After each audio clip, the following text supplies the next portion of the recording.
My cardiologist says I was lucky. Really very lucky.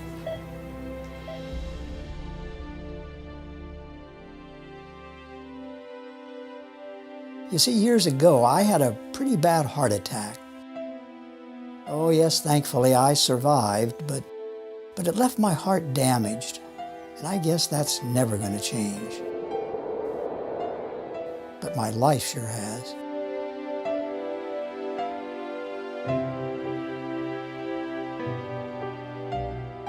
My doctor says it's that damage to my heart, plus hypertension I've had for years that brought on my heart failure.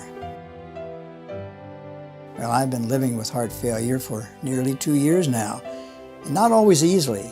I admit that. It's hard sometimes, and there's no question it's been hard on my family too.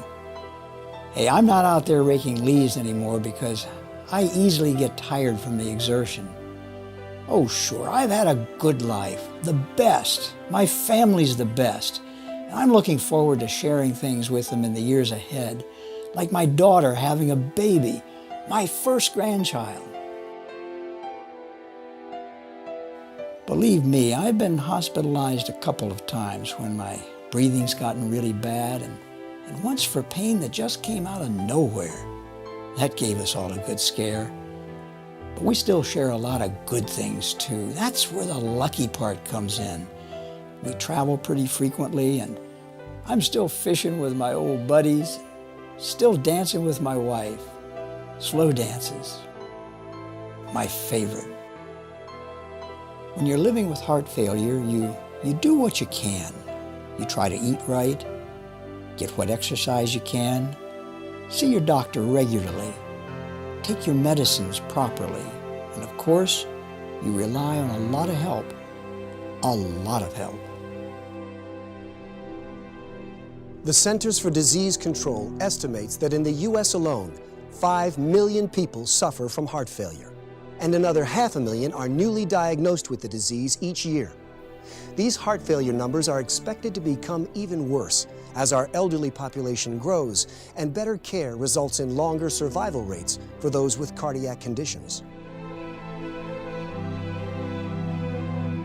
The rate of hospitalizations for heart failure at age 45 to 64 and age 65 and older increased more than 3 times between 1970 and 1994. In fact, congestive heart failure is the most common diagnosis in hospital patients 65 and older. These numbers have prompted the National Heart, Lung, and Blood Institute to describe heart failure as a new epidemic. Not surprisingly, this epidemic is reflected in every statistic related to heart failure, such as visits to physicians' offices for heart failure, which have increased from 1.7 million in 1980 to 2.9 million in 1993. Survival rates following a heart failure diagnosis are grim. Although women fare better than men, only about 20% survive much longer than 8 to 12 years.